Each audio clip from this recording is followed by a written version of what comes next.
वगैरह सब। आज कोर्ट में आना था, कुछ जिरह होनी थी, क्या हुई आज कार्रवाई?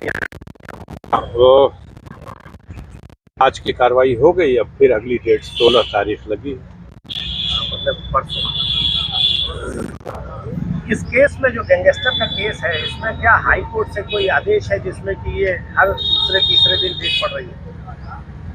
देखिए, इस केस या किसी केस में भी माननीय सर्वोच्च न्यायालय, उच्च न्यायालय ये कह रखा है कि जो एमपी एमएलए हैं उनके केसेस है वो शीघ्र सुनवाई की जाए, जल्दी सुनवाई की जाए, उस क्रम में यहाँ भी आपके परिवार में जो मुकदमों का नया सिलसिला है आपकी बहू पे है, इसके बारे में क्या कहना चाहिए? चूंकि एक नया चैप्टर तो खोल दिया गया है और मीडिया के लिए भी चटपटा चैप्टर है ये, और एक सब समाज के लिए दुर्भाग्यपूर्ण चैप्टर है। हम राजनीति में हैं, राजनीतिक प्रतिस्पर्धा में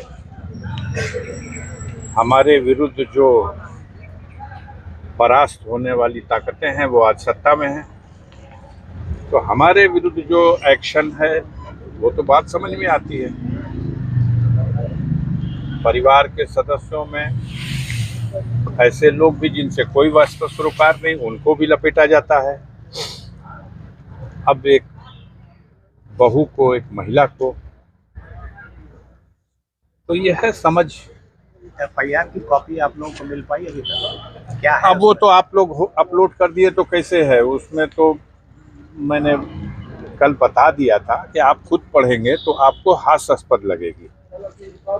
एफआईआर एक पुलिस अधिकारी ने लिखाई है और तमाम विरोधाभास है उसमें, तमाम विसंगतियां हैं। जिस तरह से उन्होंने जो आरोप कर क्या सकते थे उस आरोप के अलावा, उन्होंने उनके विचार भी, उनकी भावनाएं, उनकी योजनाएं, वो सब कुछ उसमें लिख दी है। एक महिला, सीधा आरोप तो ये है कि वो जेल में मिलने आई और आरोप ये बना कि जेल के गेट में रजिस्टर में मुलाकात डायरी में उसका नाम नहीं था, तो जेल का गेट, रजिस्टर, मुलाकात डायरी किसके पास है, किसकी है, कौन भरता है उसको बताए? इसमें उनके साथ निकट वालों के साथ जेल कर्मियों और पुलिस कर्मियों के खिलाफ भी एफआईआर हुई है, तो उसमें ये बता रहे हैं और पुरस्कार भी मिला है। कोई बहुत उपलब्धि जब होती है तो पुरस्कार भी मिलता है, कुछ को सजा और कुछ को पुरस्कार। ये संकेत है, साइलेंट संकेत है इस बात के लिए कि लीक से हट करके जिस तरह की उनके विरुद्ध कार्रवाई की जाएगी तो पुरस्कार मिलेगा। अब कितना हास्यास्पद है, लोग पचा नहीं पा रहे हैं कि न्यायपालिका के इतने बड़ी कुर्सी पर बैठ के कोई व्यक्ति और फिर कोई राज्यसभा का एमपी बनता है, कोई राज्यपाल बनाया जा रहा है, तमाम टीका टिप्पणियां हो रही है, आप छुपाए रहिए उसको, लेकिन देश की जनता अवाक है कि उनकी वाली करने वालों को लगातार पुरस्कार और उनके कुकर्मों में साथ देने वालों को लगातार सजा। हो सकता है कि जिन लोगों को इसमें कर्मचारियों, अधिकारियों को फंसाया गया, उनके माध्यम से पहले कोशिश की जाती रही हो कि तुम इस तरह का कोई षड्यंत्र करो और वो इसको अंजाम देने के लिए नहीं तैयार हुए तो लो अब सजा भुगतो। ये नहीं हो सकता। इसमें साजिश की है 100%। इसमें अभी क्या गुंजाइश है? एक साजिश वो है जो कुछ हुआ, और दूसरी साजिश ये है कि तमाम गोदी मीडिया के लोग इसको खूब उठाओ, खूब उठाओ। अगर सबसे बड़ा आरोप है ये है कि एक महिला मिलने गई थी तो उसकी पत्नी ही है, और सबसे बड़ा उसके साथ ये है कि वो जेल में मुलाकात कर रही थी, परमिशन नहीं थी।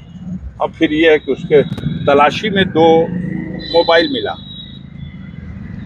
वो महिला गई मुलाकात करने, लीगल राइट है, परिवार के सदस्यों को या किसी भी व्यक्ति को बंदी से मिलने के लिए। अब अगर गई है तो गेट है, गेट के ऊपर तलाशी आपकी भी ली आती है, हमारी ली जाती है। अब आप उसकी तलाशी भी नहीं ले रहे हैं, कौन तलाशी लेता है? आप ही का तो हैंड है वो। पत्नी अपने पति से मिलने जाती है, नहीं, पत्नी पति से या मित्र से या दोस्त यार से, कोई भी किसी से मिलने जाता है, गेट के ऊपर उसको एंट्री होती है, लिखा पढ़ी होती है, और सप्ताह में 3 दिन विचाराधीन बंदी से मुलाकात के लिए अनुमति होती है। अब तो जेलों में पीसीओ लगे हुए हैं, किसी भी बंदी को अपने परिजनों से 5 दिन टेलीफोन से वार्ता करने की भी अनुमति होती है, और 5 दिन वो वार्ता करता है, 1 मिनट में एक बार में 5 मिनट तक की वार्ता करता है। ये सब सुविधाएं हैं, हर बंदी के लिए है। यहाँ तो बस इतना ही अंतर हुआ है कि वो अब्बास से मिलने गई और वो अब्बास की पत्नी थी। कितना जबरदस्त न्यूज बन गई, और दिखाई ये दिया गया कि उसके पास से मोबाइल मिल गया। अब एक महिला के उंगली में रिंग नहीं होगी,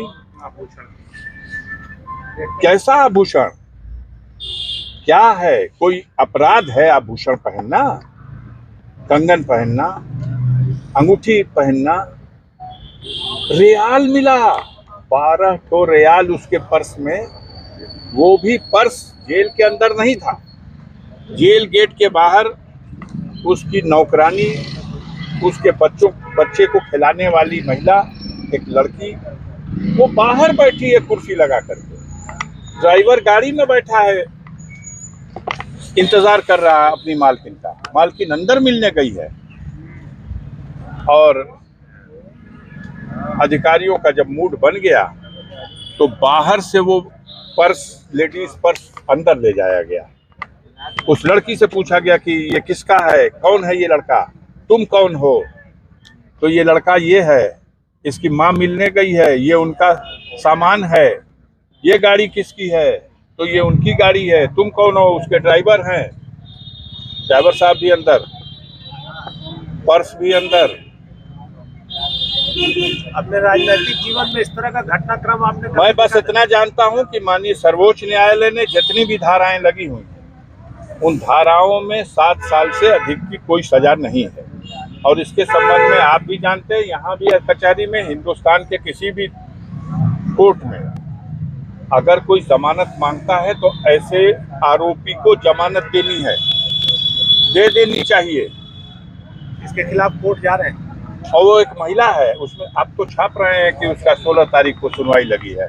कोर्ट कोई गया होगा तभी तो, कोर्ट में उसके बेल की दरखास्त पड़ी है, उसी दिन दे देना चाहिए था बेल। आपके घर की पैमाइश 7 ही साल की